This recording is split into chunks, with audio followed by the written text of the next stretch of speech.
Thought for Thursday. Yes, it is Thursday. Welcome, welcome, welcome. I hope that everyone has had a wonderful week. I've had a great week. We've had beautiful weather here in the Maryland area.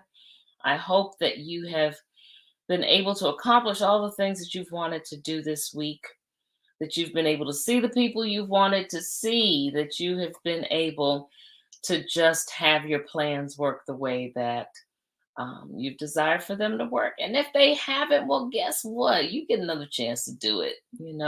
Even if it's not this week, you can do it next week. You got a whole new week coming, right? So, anyway, happy Thursday, everybody. I talked already just a little bit about what I wanted to bring up today. We all know that we have dreams and we have desires to get things accomplished. We have the desire to grow something. Sometimes, we have projects on our agenda that are large, we have projects that are small. I'm talking about things that we may want to do to perhaps create something that we've always wanted to create.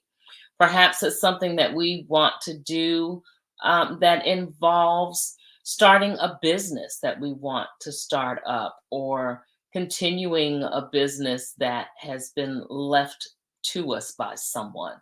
Perhaps it's something that we want to accomplish in the community, something we want to do at church, something that we want to do with our children to create legacy. Any number of things can be on the table that we truly, truly desire to do, that it is our heart's desire to really bring to fruition. And sometimes, many times actually, depending on um, how involved bringing something to reality is, there's a huge gap there between when you first have the dream and when it actually happens. And there comes time when, you may hit a peak and you feel like, oh my goodness, we're on the brink. This is going to happen tomorrow. And then you're dropped way back down in the valley. And then there's another time when you're creeping up, and you're like, well, surely I've done everything just the way I'm supposed to do it. This is going to happen in the next month or so. It's going to happen by the end of the year. Oh, I know this is going to happen right when the kids graduate. That is when this is going to come to fruition. And you may feel it and then get let down, and you're up again and you get let down. Or it may not even be a period of the ups and downs, it could just be a period of waiting. And it's that in between period that gets so heavy sometimes. It's that in between period that really kind of opens up space for discouragement and space for not being able to really see the vision anymore. Sometimes when you first get it, it is so clear. You can see it when your eyes are open, you can see it when your eyes are closed. And then over time, depending on how long it takes to come to fruition, things start to get a little blurry. Sometimes it's blurred by the tears that come on because it hasn't come to fruition yet. Or it could be blurred sometimes by the pain that we feel in the process of trying to birth this thing that we're trying to birth. Sometimes it's clouded just because we have shut it off in our minds and decided it's just too far out there to get. And every time I think I'm about to make it happen, it don't happen. Any number of things that goes through our minds happens with how we envision this thing coming about. Any number of things happen in that in between space. And we often give up sometimes on what it is that we really want to bring to fruition. Or we often just say, it probably wasn't something that really could happen anyway. We start to go through any kind of mental areas or mental, you know, things where we're just deficient in the dream area. We've really given up on it because that in between period is so long. And it's especially long when it seems like everybody else is reaching what they want and you are still right in the middle, in limbo, trying to figure out, well, I'm still trying to hold out hope, but when is it about to happen? I want to talk to you just for a few minutes about that period. I want to talk to you about what do you do when you're in between that dream and it actually becoming reality. When you're in the middle, when you're right in the middle, you're in that middle space, holding out and feeling like you're doing the work and waiting for it to come to fruition, but it hasn't quite gotten there. How is it? What is it that you do to hold on to it and to continue to believe that, yeah, this can really happen the way I envisioned that it was going to happen. This can really come to fruition the way that I really want it to. Well, there are a couple things that you can do. First thing that comes to my mind is keep hope alive. I know that's something that's said by, Jesse Jackson, he made a whole movement around it, but it is true. You cannot give up. And on the days when you really want to, find something, anything that gives you just a little silver lining in there and hang on to that. Let it push you until that whole energy, that entire enthusiasm, that entire desire, that you're reminded of the reason why you want to do this thing that you want to do. You want to build what you want to build. You want to see it finally come to fruition. Hold on to that. And remember, particularly if it's something in your purpose and it's something that God has spoken to you about, know that He is going to bring that thing to fruition. He's going to work with you to make sure that it happens. And you have to know that His love and His determination and just the fact that He created you just for whatever this is that you desire to bring to fruition. Let that be your inspiration in holding on to it. So keep hope alive. Hold on to what you know to be true, even when it seems dark and dismal and it doesn't seem like it's about to happen. Know somewhere in your heart of hearts that it can and that it will. Something else you need to do in that in between stage, between the dream and reality. You need to get wise counsel. Make sure that you continue to do all your research around everything it is that you want to do. Talk to a mentor. Talk to a family member who's always given great advice and who can be unbiased and truly come to you and let you know a real solid opinion about what it is that you're trying to do. Make sure you have somebody in your corner who's going to be able to encourage you during those periods when you really feel like the drought is never going to end. Make sure that you seek wise counsel, know who that is, and be able to go to them when you need to go to them. All right? So we're keeping our hope alive and we're seeking wise counsel. What else are we doing? We're paying attention to everything that happens in that in between stage. Yeah, all the stuff that happens. This is a prime time to be journaling. Write down day to day. Sometimes you don't feel like doing that. Write down week to week, month to month, all the things that happen, from what you desire to happen to the steps that you need to take to the people that came into the picture for you, to the people who encouraged you, to the word that somebody gave you on any particular day that helped you to hold on and not give up the next day. Start writing all that stuff down and start paying attention to it, because you know what? By the time you get to where it is that you really want to be, you're going to look back on those things and see them as milestones and see them as things that pointed you in the direction to let you know that it was indeed coming, and to let you know that these are pieces of the dream. All the things that happened along the way. Yeah, the crazy, the good, the bad, the indifferent. All of those things are pieces that built that dream, pieces that coordinated to pull together whatever this is that is now coming to fruition for you. So you're going to pay attention. Make sure you see that. Make sure you understand what it is, all the little things that are going on. You may not understand. I take that back. But make sure you pay attention, because I promise you that in looking back in hindsight and seeing them, you're going to say, I see how that all worked in the plan for what has now come to fruition. What else are you going to say? What else are you going to do? You're going to keep living. Yeah, you're going to keep living. This thing has not come to fruition yet. You haven't built this thing. This opportunity hasn't come about yet, but you still are here. So you need to keep living life. Don't live in a sunken place, because what you truly desire, the dream that you really want to bring to fruition, hasn't happened yet. Realize that you need to live up until that happens. You're going to do all these things that I already mentioned. You're going to pay attention to the journey that you're taking and pull all that you can out of it, and understand that you are still here for the living.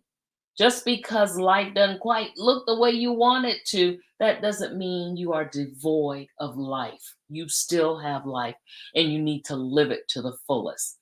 So don't give up and just decide that life needs to pass you by. You need to be an active participant in your life, because that dream is going to come to fruition, and that life, you're going to see that journey all along the way and how it contributed to bringing about what has been brought to reality. What else are you going to do? Arrest the fears. Arrest the fears. I've already talked about that a little bit. So get rid of the negative thoughts and the things that are going to bring your self esteem low, and all the things that are telling you that you have to hide behind the great things that you're doing, or you have to hide in the back because what you desire has not come up front yet. You have to pull yourself up. Remember that, yes, you are capable. So, what do you want to do? You want to grab a hold of those things that are going to affirm you. I talk about that all the time. You have to be able to forget certain things at one point and put your focus elsewhere.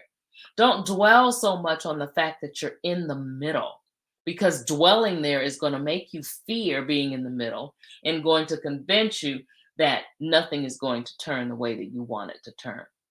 So again, you have to forget that fear.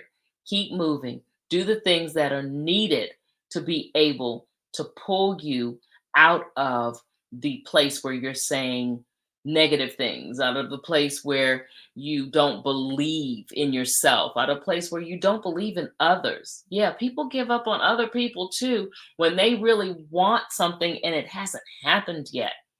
Don't give up on people because they don't help you like you want them to help you. I'm not saying don't be conscious of who you choose and who you work with in bringing your dream or your project or anything that you're working on at all to fruition. I'm not saying don't be discerning about who you pull into your plans, but I am saying do not give up on other people because you're getting bitter in the middle because what you really want hasn't happened yet. You can't blame others for the thing that the Lord is orchestrating and saying when it's going to happen. They don't have anything at all to do. They may play a part, but ultimately, it is you and God who are going to have that conversation as to when that thing is actually going to happen, right? And even if there's somebody in the middle there who is a distraction, somebody in the middle who's really not helping, who may be pulling in the wrong direction, if it is meant to happen, it's going to happen. And you've got to hold on to that and believe that it's going to come to pass. And what's the last thing that I'm going to tell you that you need to do while you're in that middle space? You need to be grateful for being right in the middle where you are. Gratefulness basically covers a multitude of depression. Gratefulness can cover a multitude of doubt. Gratefulness can cover a multitude of pain. Gratefulness can cover a multitude of the I can'ts and a multitude of I'm not good enough. It is amazing what you can do when you get past that and realize all that you already have. It is absolutely amazing how that will refocus your whole mentality and be able to help you to continue to push forward for the things that you want to acquire and the things that you know are coming but have not gotten to you yet. All right. So, to sum things up, what do you do when you're in that middle place that if you don't watch it can really turn into a sunken place? What is it that you do? You make sure that you get wise advice while you're sitting in the middle. You make sure that you continue to live. Don't give up on life just because it's not exactly where you want it. You still have life, and life is yours for the living. So live it out until you reach that point where it is at the exact place where you want it to be. Don't rest and put your life on hold. Pay attention to details. Look at each one of those little places as you go along your journey. Take note of what it is that you're seeing. Take note of what it is that you're doing. Take note of what you're experiencing. As I said, take note of the words and the encouragement and those things that people give you on the days when you really just want to throw in the towel and say that this thing is not going to move from dream to reality. Take note of those things. Do whatever you need to do to dispel the fear of not making it, the fear of you imagining that this is something that was really supposed to happen, the fear of that other people will try to instill in you and try to deter you from going after that thing that you know deep in your heart is supposed to be. Do all that you can to get rid of those fears. Bring up the positive things as a counter against them to show as proof in your mind when you actually speak it out loud. And it will actually defend exactly what it is that you've already done. Proof that what you want can really be brought to fruition. So, all the things you need to do to forget that fear, do those things. And the last thing is be grateful for just where you are. Be grateful for where you are, even in the middle, even on the days when it seems like you're deep in the trenches and you can't see your way out. When the water's gotten so deep and then you're on your tippy toes and your nose is about to go under, still be grateful for where you are, knowing, looking back over all the things that you've already been able to overcome. Yeah, I guarantee you, the fact that you're living, there is something that you've been able to overcome. Look back at those things, be grateful, realize that it happened then, and those dreams can happen now. You can pull up out of that dismal place. You can continue to be hopeful while in the middle, while having that dream that you don't really see yet, that is actually in reality. By having that vision for what it is that you're trying to birth, while standing in the middle, make sure that you don't lose hope. That was the first thing I said. Don't lose hope. All right. So that's it. Thought for Thursday. What do you do while you're in the middle? That's what you do. Remember, keep living. Remember that your life and your imprint is one that is only your own. It is one that the world needs. Otherwise, your imprint would look like everybody else's. And we know that that is indeed not the case. Go out, live boldly, audaciously as you, just as you, exactly who you are. Why? Because you are designed with a special purpose, and that purpose will come to fruition if you nurture it, identify it, and try to walk in it. All right. Y'all have a good Thursday. Have a good weekend. For many, it is a long holiday. I want to give honor to veterans. I want to mention my dad, who was my favorite veteran in the Air Force for 30 some odd years. I want to thank all of you who stand and fight for us as we commemorate you on tomorrow. All right. Everybody have a wonderful evening. Bye.